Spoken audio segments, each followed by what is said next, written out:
Cool. Well, thanks everyone for coming. Huge thank you to Playcrafting, all of the volunteers, everyone who has put all of their time, their energy, and I'm sure blood, sweat, and tears into making this happen. So, very, very wonderful. Awesome. So, Dan from Playcrafting approached me to kind of do a state of games in New York discussion. And so we have three really wonderful professionals in the gaming industry here in New York. We're just kind of going to chat. It's going to be pretty cool. We definitely want to have a decent amount of time for Q&A after, because I'm sure, if you're a game designer or you want to be involved in games in New York, I'm sure you have tons of questions, and everyone here is going to be able to answer those questions. But I think starting with Mabel, if everybody here would like to introduce yourself, who are you? What do you do in New York? How are you involved in games? So my name is Mabel. I do marketing for Playcrafting, and I started off in the gaming industry by doing QA way back in San Francisco over at Sega, and then from there I moved on to Nintendo, and I was doing marketing over there. And then I came out to New York about 4 years ago, and when I came out, I was like, oh, I'm not going to be able to do video games anymore, because I don't know if there's any games happening. There's Rockstar and there's Take-Two, but most of the game companies I liked working at were all on the West Coast. So I came out here and I was like, I'm going to not do gaming. I'm going to do some other stuff. It's really boring. Did not like it. But I found Dan, which was really cool. And I realized that there's a really vibrant indie community here. So I'm here working with Playcrafting, and I've been going to events and seeing all of you guys, and that's been really cool. Hello, can you hear me? Am I good without a microphone? Okay. My name's Toni Pizza. I work at the NYU Game Center. I've been here for 5 years. So about the same time as you. I moved here for school, so I was in NYU's MFA program, and I've worked more with smaller community events. So the first thing I worked on here was a different games conference. I worked with Games for Change, Come Out and Play, all those sort of smaller scenes, sort of promoting diverse creators and indie creators. So I've worked a lot with those communities, and now I'm at NYU working primarily with students and our incubator program. So it's also local indie devs. Hello, my name is Adina Shanholtz, and my day job is I work as a technical evangelist with Microsoft. Part of my responsibilities is maintaining and facilitating, contributing to communities, and Playcrafting has been one of my main communities. And I've watched it grown over the last couple years, and it's been wonderful to be a part of it as a teacher and facilitator and events coordinator person. But I also work with Code Liberation to teach classes and facilitate events and keep that community growing as well. And they're a Girls Make Games type of group. They're awesome, and they have branches in a bunch of different cities. So it's been nice to be a part of a bunch of different communities. I also have spoken at bigger conferences like PAX and Indicate East, and have done talks for that. And it's been cool. Awesome. My name is Anya. I'm the games outreach lead at Kickstarter. I've been in New York about 5 years. I used to run developer relations at a little website called addictinggames.com. So if any of you have made a Flash game, I have definitely talked to you.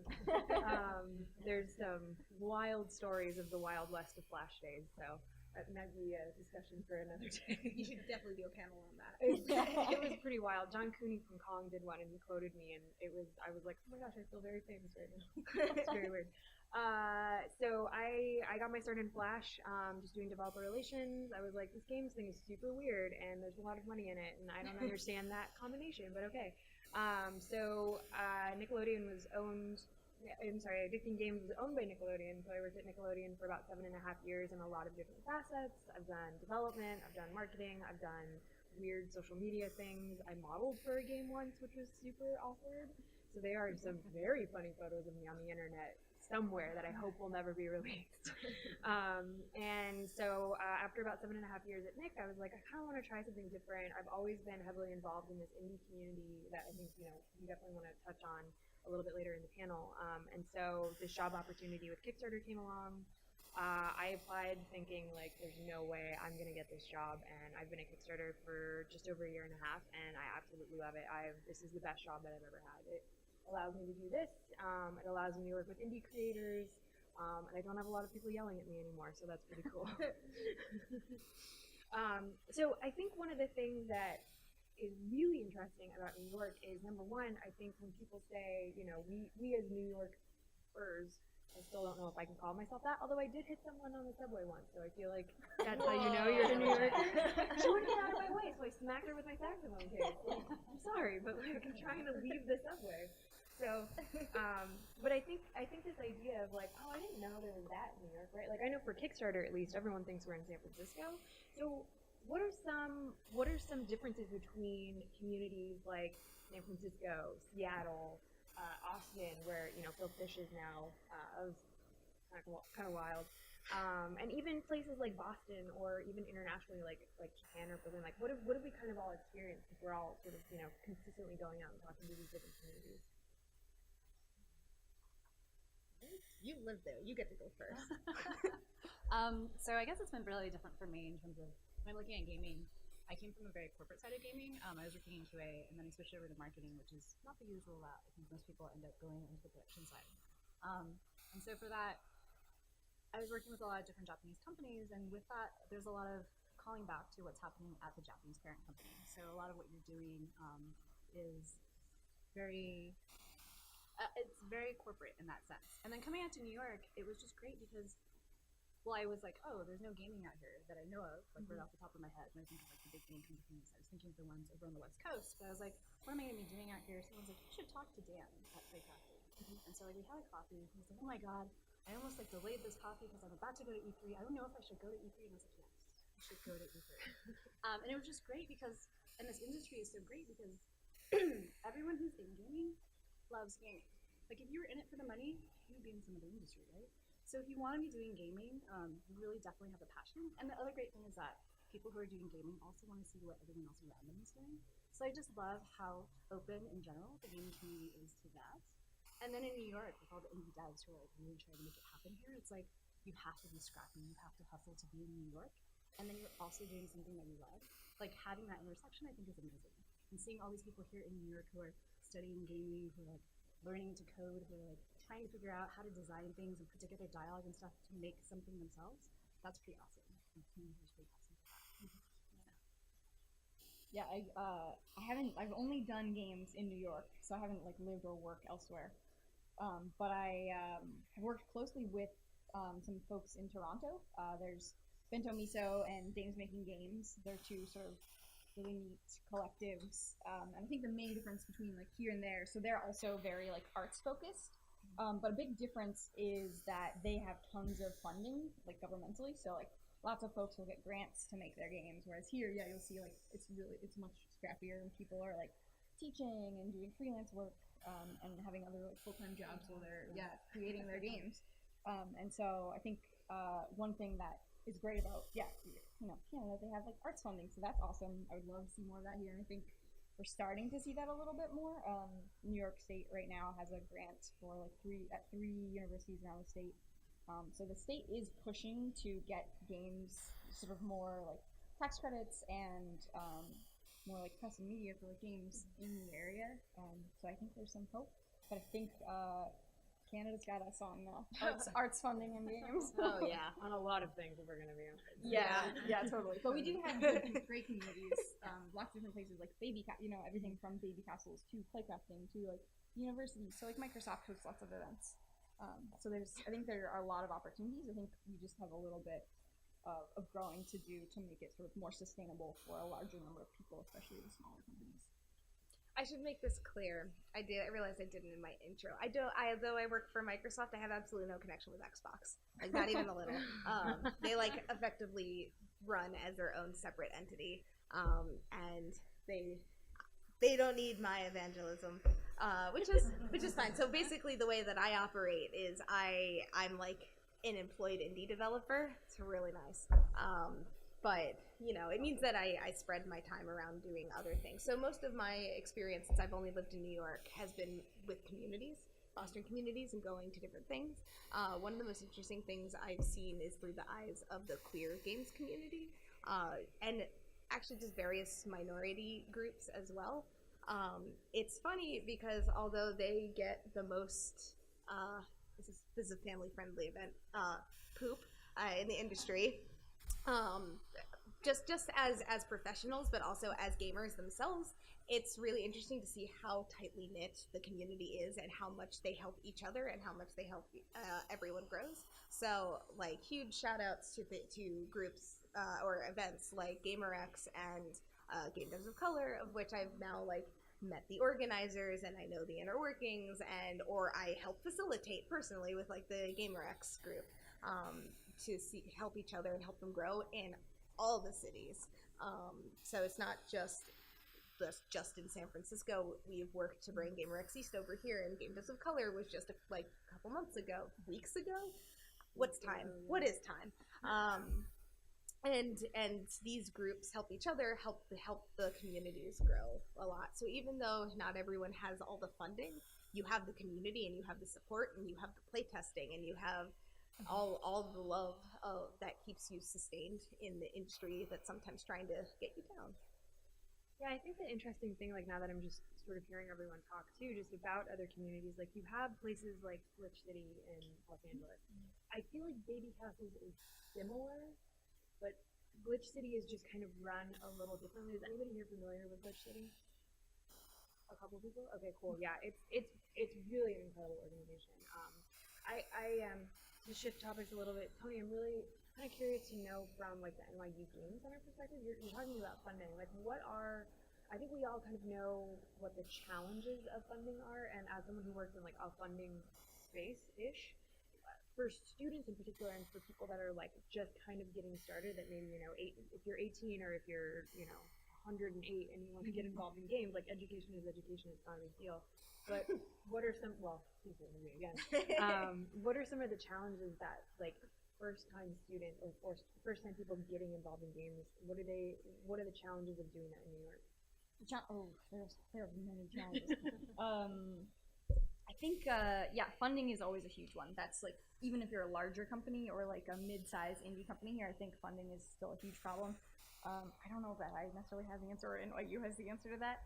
There are lots of little things. So like Game Center has a summer incubator, and that's sort of, so like I think looking for like incubators and co-working spaces with other people who are like working in like VR or tech or games specifically. I don't know if those exist yet, but seeking out those spaces where you're just surrounding yourself with other people who do those things, that's important.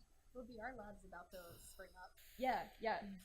New York City Media Lab also they just got a huge grant. So I think, if you're just starting out, like finding other people who are doing what you want to do and just like making connections with those people. I always like tell like our first year students when they're like, I want to be a game designer, like go to all the events you can and just like sort of meet people. Networking. Yeah, networking. It's like feels like a gross, slimy word, but oh man, I have opinions about that. But like when you're meeting people, like I mean, you're just talking like you meet people all the time, and you like go to a conference and you like chat with folks there, or have lunch with somebody, and that goes a really long way. Even if it's just having friends is networking. Yeah, having friends, totally. So I think like we do have a lot of spaces. I don't know if New York quite has all the answers to that yet. Yeah, I think one of the things with New York that can be a little bit challenging is, number one, like I think people just don't realize that there is a games community here, right? Like I think like it's true, and I think that's sort of one of the challenges that us as a community needs to kind of overcome a little bit more. I think New York is a very insular place. Like you want to like you go on the subway, you go home, like like I have watched so much Hulu the last couple of years. It is like borderline scary. I can tell you everything you need to know about the Real Housewives of any county. It's a little bit disturbing. But I think when we are talking about other communities like Seattle, for example, Austin, LA, San Francisco, and not to focus on primarily all of the West Coast spaces, but I think there's this weird just like cultural difference. I'm from the San Francisco area, and it was all about like, one of the reasons I left, other than getting a job offer, was I genuinely could not walk into a library, a bar, a bookstore without somebody being like, hey, can I tell you about my app? And I was just like, no, I don't care about your goddamn app. Like, it just was like a little bit too much. So I think this idea of like, how do we as people within the games community in New York, like how do we let people know like, hey, there is a community here, we all want to kind of like work together and we want to talk to each other, and number two, how do we let other people know, hey, you can come to New York, it's safe here, it's chill. Does that make sense? I think I know what you're talking about, because when I came here, I was just like, oh, I'm not going to be doing gaming. I think there are mobile gaming companies out here, but they're all about maybe looking more about like how to monetize their audience and how to do that sort of thing. So that was something that I was not as interested in. But when it was just like I got an introduction to someone, I was like running around in startup circles, and they're like, you should talk to Dan. He's doing a startup about Playcrafting. It's about games, I think. You should go check it out. It totally was. And like we have so many people there who want to play games and who want to make games, and not to show, but sorry. But Playcrafting will have monthly demo events, like Play NYC, every month though on a smaller scale, where someone can just come in, bring their game, talk to a bunch of people like you guys, and go, what do you guys think? Do you guys want to try it out? Give me some feedback. And like that whole community and that camaraderie of like, we all love games, and so I want to play your game and then tell you like what I love about it, and if it sucks, maybe be really nice about telling you that too. Yeah. But like having that conversation is really great, and I think that's really one of the things that I really like about Kickstarter and having something like at NYU and like knowing about these spaces. Like I didn't know about any of this until someone was just like, you should talk to this guy who I think is also involved in games. Like we need to get more of that word out, but also like just like being able to have an event like Play NYC where we're having people on Twitch who are like, I'm interested in games, I like playing games, can I do something beyond that? Like, yes, you can. You have like a community of people who are all trying to do that as well. Like there was an article in Kotaku just a couple years ago about someone from Raspberry Games. He was a lawyer, he was here doing his like legal thing, quit his job, and he was making an RPG, and it was released like just like last year, and it was really great to see it in the community and see how people are able to come together and make their passions happen. So, what's funny, I've spent a bit of time thinking about this. So I'm not from New York. I've only lived here for about a little over 2 years, but I'm from Baltimore. I've lived in Ohio, and now I'm here. And you know, living here for long enough, you kind of forget what it's like to not live in New York. But before I lived in there was a period where I didn't live in New York, but I had ideas about what it's like to be in New York. Everyone has these thoughts of what it's like to live in New York.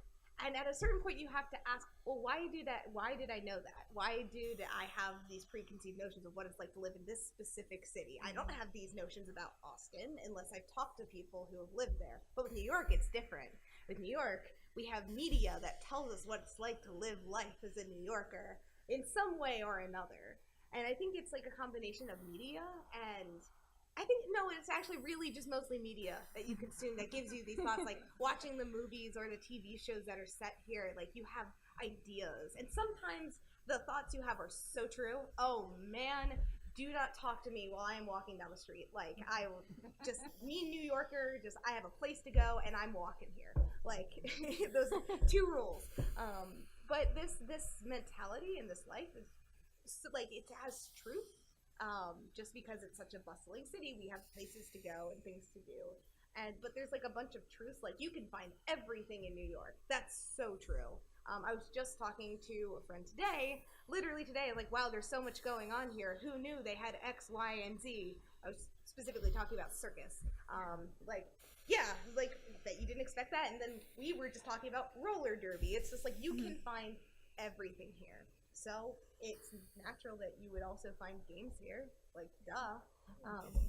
Everyone plays games, but it doesn't have the same media attention as, say, San Francisco. It's like, where do we think we go to play, like where all the game stuff is? Why do we think that? Like, have we talked to people, or has it been just because media has told us so? So I think it's a marketing thing. It's like really, it's a marketing thing. Like, why don't people know about it? Because we're not loud enough. Like, we expect everyone to know because it's New York. Duh, we always have stuff going on. We need to be loud and proud about the stuff that's going on here.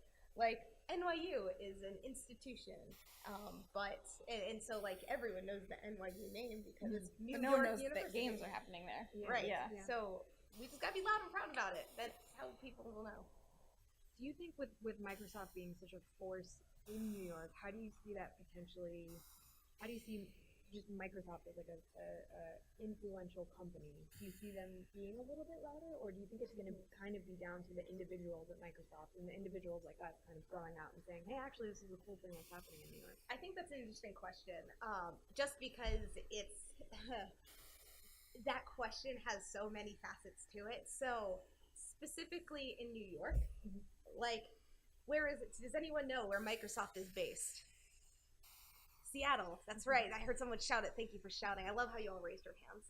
It's like, oh my god. That's right. It's definitely not New York City. So Microsoft does not really know about the state of New York, but they have employees that do, and employees whose job it is to foster the community. So if you care about Microsoft cares about New York, I care, and I'm employed by Microsoft, and therefore, yes, by default, yes.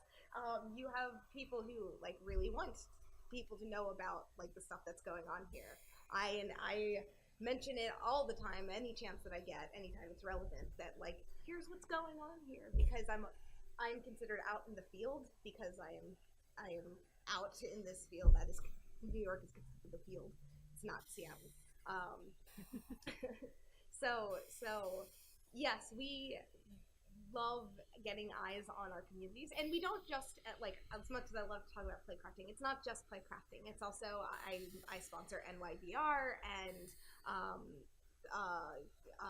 Bright Speak Code is another group that I work with, and NYWVR, so New York Women in VR, because I focus also on immersive media, mixed reality, those types of groups. So like the New York HoloLens group also fits in there. So I sponsor like a bunch of communities, and I talk to all of them about all the stuff that's going on, both the Microsoft perspective and the community's perspective on this, and contribute in all these ways. So we all want to know what's going on here. And the thing that Microsoft does that's really, I have to give them like lots and lots of credit for this, and you brought it up specifically. We host a lot of things. It only like happened about exactly a year before I joined, that Microsoft has the location that they do, and in that location there are 3 public floors, and 2 of which are like all able to be rented for different events. So we are able to host and sponsor a bunch of different things in the community. And that's one of the biggest hurdles for communities, is finding space in New York. And yeah, you're in New York. In New York specifically, it's so expensive. Yeah, and also, it's a shoe box. Like, we all have to pay rent, and we all know what that's like. So I'm glad that we are able to do these things and like sponsor. So yeah, I think this idea of space, and I think specifically like DIY spaces, right? Like Baby Castles to a certain degree is definitely a DIY space. When I'm not doing Kickstarter and games related stuff, I do like DIY music stuff. So I play a lot of like Burning Man type parties, and even that is like, especially what happened with what happened at the Ghost Ship in Oakland. New York is really cracking down on a lot of DIY spaces for musicians. So whatever kind of happens in most forms of entertainment, specifically music, you can bet it's probably going to translate over to games to some capacity. So I think with DIY spaces in particular, like other than Baby Castles, what else is there in New York that we know of? Because we're talking about a lot of things, right? But like these are very specific events that are held at specific times. Like, what are some spaces that you can just kind of go and be like, I just need to like sit down and like work on my game with other people? There was Waka Waka for a little bit. That's right. Yeah, they were in the like Lower East Side for a bit. Yeah, I think that's something that we're definitely. I don't know. Do you know any other space? Well, they were just mentioning how they're doing the VR space over yeah, Media Lab. Oh, yeah, that's right. Yeah. NY Media Lab. But I don't know how open those are to like people who just want to work on their games. So yeah, I don't know. Working is a really I think that specifically you brought up the phrasing you used. It's really interesting, because who's heard of WeWork? Yeah, and co-working spaces. That's a thing that's popped up and won't go away, and it's very loud about it. And I will say that's everywhere. even bigger, I feel, in New York than in the rest of the country. Right. That I would definitely agree because with, I walked by, I was not looking for it, I walked by this voyeuristic co-working space. It's really weird. It is all glass, and the whole point is that you see into it and watch people work. It's like that type of co-working space. It's like Twitch without a I like how I visibly saw the audience cringe. Like, yeah. So That's not WeWork. that's not WeWork. It's something else. I have no idea what it's called. But New York is always trying to come up with the next twist on whatever. So co-working spaces is like the best solution to, I don't want to pay for a whole office, but I do have a small team and we need a place to work. Thing is, money. It's co-working spaces still cost money. So like having just a place to go and work, if it's not a coffee shop, you probably won't find it if it's not Baby Castles. The fact that Baby Castles still exists and the capacity that it does as an underground thing is miraculous. Yeah, they've been around for like at least a decade, like not more. They're like, an in different spaces. There is yeah, it happen. And they ask for donations Yeah. constantly because they have to pay rent. Yeah. So, Well, here's the other interesting thing that I think, as we talk about this a lot at Kickstarter, because Kickstarter is very much a place where like we want to, like our whole ethos is like bring creative projects to life, and I think people don't realize that includes spaces. We want spaces to be funded, and I think that New York, one of the advantages that New York has, I think, over some of the other communities, and I not to like completely like shoot down any of these other communities. I love Seattle. I at some point want to live there, but I think to kind of put a bow on what we're discussing, to your point, like New Yorkers have people that live in New York, like there is a very specific lifestyle here, and so I think because there is a little bit of a lack of space, like this is the opportunity for anybody here, like anybody in this room, anybody that's at Play NYC, just anybody that's in the game space here to create that next space. You can do it. Like it's a lot of work and it's scary and it's hard, but these are the spaces to kind of start talking about that and to start thinking about it. There's obviously a lot of resources to do that, and I think it just takes like one or two people to kind of like run charge on that. But again, it's a lot of work, but like, I mean, who here is worked like a 12 to 18 hour day at least once in their life in New York? Okay, there we go. See, like we can definitely do this. So I think that we have that advantage. It's just we need someone to like take the lead on that. So it could be one of you. Or one of you, I don't know. It's definitely not going to be me. I got Housewives to watch, so. I see where your priorities are. Oh my God, Ramona is out of control. Anyway, so I'd really love to kind of open this up to any sort of audience questions if anybody has any questions. You go first. Yeah, go ahead. Can you, do we have a hand held? I can't hear just in general, so. Oh, yeah, if I repeat it, yeah, I can repeat Hello? it. Oh. And I'll repeat the question for the Twitch audience, too. So, thank you. Go team! Woo! Alright, so I just have a quick question. It's not really, it's about the video game industry, not so much as developing video games. I was wondering, how is the finance side of video games? Like, how is that industry? Because I know that, obviously, especially in New York, everything costs money, nothing's for free. So how's that? How is the just financing in the games industry in general? Does anybody want to take that? Do you mean more like getting money to make games, or selling money from like selling games? I mean, like getting money. Like, how's that Okay. whole system? How do you get funded? Yeah, basically. Well, I know. Kickstarter. Yeah, Kickstarter is what it is. We could definitely talk about that. I don't want to turn this into a Kickstarter thing, but Well, what are the benefits and detriments of funding that way? well, you get money. Yeah. I mean, I don't know. Kickstarter is it's a little bit deeper than that too, though. Kickstarter is a way for you to not only fund, but it's also a way for you to like build and grow your community, right? So Kickstarter is really running a Kickstarter sort of a social experiment on, okay, I need $50,000. I know $20 is pretty much about how much my game is going to cost, so I need 2,500 people to pledge $20 each. How do I get those 2,500 people? Go to Baby Castles. You go to Play NYC. You come to panels. You go to a WeWork space where maybe there's other people, right? Like you kind of have to consistently grow your audience. The downside is that I think people's idea is, if I don't fund, I failed, but I don't think that's true, because there are a lot of projects who don't fund their first time around, come back and then fund again. I think you only fail if you're like, I learned nothing from this and this was a waste of my time. That is the only time. First, I mean, that's advice for life, but like if you kind of go into it with that mindset, like you've definitely failed your Kickstarter project. But if you're like, wow, I learned a lot, I got 1,000 people to back me, that's 1,000 people who didn't know about me to begin with, and that's 1,000 people that are going to follow me the next time I do this. That's huge. That's completely invaluable. Also, a lot of people work in tandem. They have a job, that's their day job, and it's a passion project, and they work on it at night. So, Yeah. Me. Publishers, you can get funding from publishers. That's like tricky.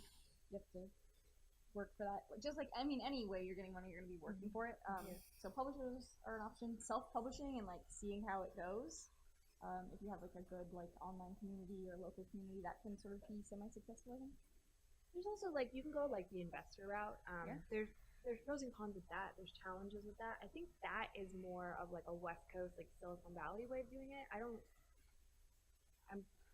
don't know about that much. That doesn't feel like an East Coast thing as much.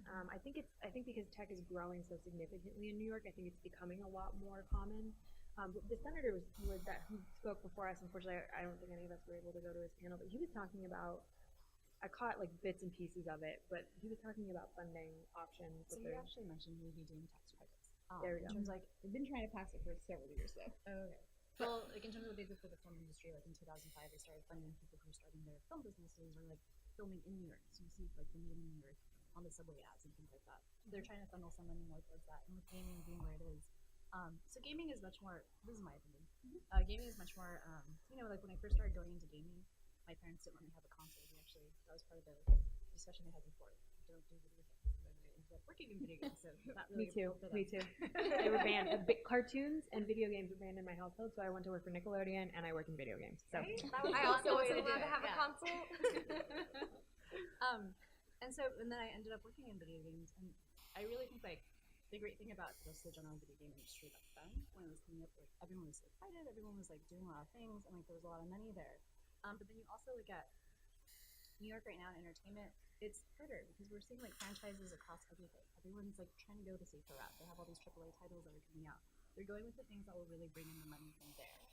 The thing that gets me really excited now though is seeing all these indie people who are trying to like push what they're doing.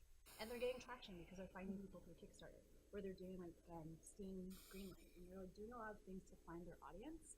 Part of the difficulty with that though is that if you wanted to make a game, you kind of also have to market your game, which is a sad truth. Before it was like, if you build it, they will come. That's actually not true. That's not true, I don't think, anymore. Yeah, the market's flooded. Yeah, there's like so much everywhere. Super saturated. So you have to really like market your game. You have to like, for people who are into gaming, like you have to be like, hey, here's what's going on with my game. Here's some screenshots. Here's a trailer. Here's like a little sneak preview. People love that, and like that's how you get your community excited. But that's part of like when you're looking for that funding. And I'm totally off topic too much. No, you're giving like solid advice. Right? So. So Wait. Here's the follow-up connecting what you said. Anya said that Silicon Valley was very like, can I show you my app? How do we not do that? I think part of it is like, if you're in a coffee shop and someone asks you if you want to see their app, when you're obviously there for coffee, well, first of all, if I'm looking for coffee, I don't want to see your app, right? I don't want to see your coffee app. I don't. I want my coffee. Or your coffee. Actually, no, I do want to see your coffee game. Maybe after I've had my coffee or something. It's all about knowing how to approach, like going back to the networking thing. Like one thing that really impressed me about coming to New York and doing startups in general was that, and gaming, and like in terms of the Playcrafting community, is that everyone wants to talk about your game or your app or something. You have to find the right moment. So you can't just go, hi, I'm Mabel, check out my app and tell me what you think. Like, that's the worst way to approach it. If you're like, you have a conversation, you're like, oh, I like your shirt, or like what we're talking about, we both like this game. And from there you go, hey, do you have some time to have a coffee? Let me take you out to coffee. Let's talk about this. Or can I like send you a copy of my app or something and like ask them to come in and participate and have them opt in that way? That's great. And people in New York are really, people in New York that are not rushing for subway are really open to that. As long as you don't have somewhere to go and you're not interrupting the flow of traffic in any way, people are really nice. But if you're finding those spaces like, Playcrafting started off as a meetup, right? So like these were people who are just into games and they wanted to talk about their games. And if you find these spaces, these co-working spaces, these incubator spaces, places where people are playing games and wanting to talk about games, then you can bring up your game. And that's a great way to do it. And also Twitch, like everyone on Twitch is like finding their audience. They're playing a game or they're like going through and doing things on there, and people are opting in and taking advantage of it. So that's really cool. I think also just with meetups in mind, there's a lot of like, this is gonna sound a little bit strange. There's a lot of trivia nights in New York, and there's a strong crossover between like board games, video games, and trivia nights, right? There's also like board game stores and board game cafes, and I know your question was on I know your question was on video games, but like I think in general, I don't like the separation necessarily of board game and video game when we're talking about the games community, and I think it's very common for that to happen. And I understand why, and like we separate them on Kickstarter, and again, I completely understand it, but I think if people are willing to like play test your game that maybe don't have a lot of like video game experience, they're actually much more valuable than people that are like, I play all the games all the time, because they're going to give you a little bit more of honest feedback. So it's a little off topic, but Do you have any other questions? yeah. Do we have any other questions? Yeah, go ahead. Front row. Oh, sorry. Yeah, Mike. Oh. Hey guys.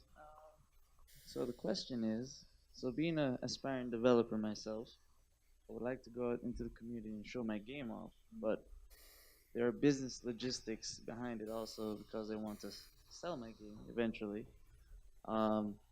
So there's copywriting and so forth that must be taken into consideration. So before I can go out and talk about my game, I have to get copywriting done and so forth. So is the community tight-knit that I can say nobody's going to steal my idea eventually, or I can just go out to the community and be like, hey, here's my game. Yeah, And don't somebody worry help me. about. I would Yeah. say don't even worry about copyright stuff. Like, you should. I mean, this is my opinion. There's probably other ways to do it, but definitely just show your game to people. Like, it's your project. Like, no one's gonna make the exact same thing. And by just like showing it to more people, you'll get more people excited about it. And you know, when you get to a point where you like are releasing it or whatever, then you can maybe think about like moving to copyright. But I would say for the most part, you don't need to even worry about that yet. Are you afraid someone's going to steal your idea? Yeah, gameplay ideas, so forth. Games It'll be development takes time. Yeah. And if you have a team especially, like if you have more than one person working on it, like your development is going to be faster than one person who's like, hey, we should steal that idea. Like, especially if you're like X amount along, if you have a beta and you're showing that off, someone who has no beta has to take the time. They have to like drop everything they're doing to go and steal your idea. Do you realize how much work and more absurd this sounds as it compounds? It's like no one has that time to steal that idea. It's a very New York question. Like, you gonna steal my shit or what? Yeah. Like, amazing. I would say there's a couple things here. I think to reiterate what everyone here is saying, there is a level of trust within the community, right? And like, if for whatever reason something were to happen, if someone were to steal your game, they would be pushed out of the community. Excommunicated. You would be excommunicated. I am not a lawyer, and I am not giving you legal advice. But Wait. There is a wait. This is a great opportunity to plug that one Playcrafting class. There is a video games lawyer who teaches a class. Yeah, Chris Reed. Right. yeah, that's what I was gonna say. He always does a free consultation too. But I I mean, here's a popular thing in startups: like, there's no special idea. Like, you're not gonna be like, I have this idea, and if I don't tell anyone, it's gonna make me $5 million. Like, that's not how it works. Like, it's about taking your idea and then doing an execution on it. And really, like, if you look at the history of games, like, there's like Pong, and then there's like all these games now that are like kind of like derived from Pong, or like there are all these platformers that are derived from like Mario, and like all these. Yeah. So I mean. You might have the most original idea ever, which is awesome, but also like you need to get it out there and really like refine it and polish it and play it, have other people play it, and that's how like you're gonna get your game done. So you and sorry. So I don't think people will necessarily steal your shit, and we'll notice if someone steals your shit. Yeah. We'll tell everyone. Yeah. But like it should be okay. Just get it out there. Yeah. We can do one more question. I think you were doing that. Go ahead. Hello. I know it's very difficult to make games. You need people with various different skill sets. And I was wondering how to really get people together, because usually you have a lot of people who are like, on this side, we all do the artwork, and then people over here like, we all do the game dev, and then some game devs don't code, and then some do code. And then we have people who are like, I'm the music guy, but you know, like, how do you get that community really start to build? Because it's really hard when usually people are developing a game. I'm gonna finish really quickly. Game jams. Game jams? Yeah. Sorry. So for the Twitch audience, the question was, how do you build a team? Game jams. You get people really, because I'm already making things like music guy, basically. So There's game jams. Also going to things like Playcrafting and coming to these events, having business cards and saying, hey, I'm looking for this, I'm looking for that. IGDA also has a really great resource. If you subscribe to their newsletter, there's always, you can do a posting of like volunteer, like, hey, we're looking for this, we're looking for that. There's a ton of resources. Finding that right team, that's a totally separate discussion. But starting that process, and like, sitting down and talking to people. Doesn't NYU Game Center do play tests? Yeah, we have Thursdays? Playtest Thursday. It's like a weekly free event every Thursday, 5 to 7 in Brooklyn. And yeah, it's like a similar like playtesting event. You bring your game, set it up, people come by and play it, and I think a few teams have been sort of formed through that.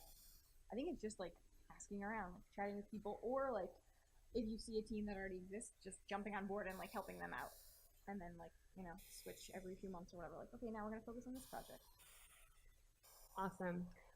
We'll probably be outside if anybody else had any questions that we didn't get to, but thank you so much for attending our panel, and thank you again to Playcrafting for putting Play NYC on.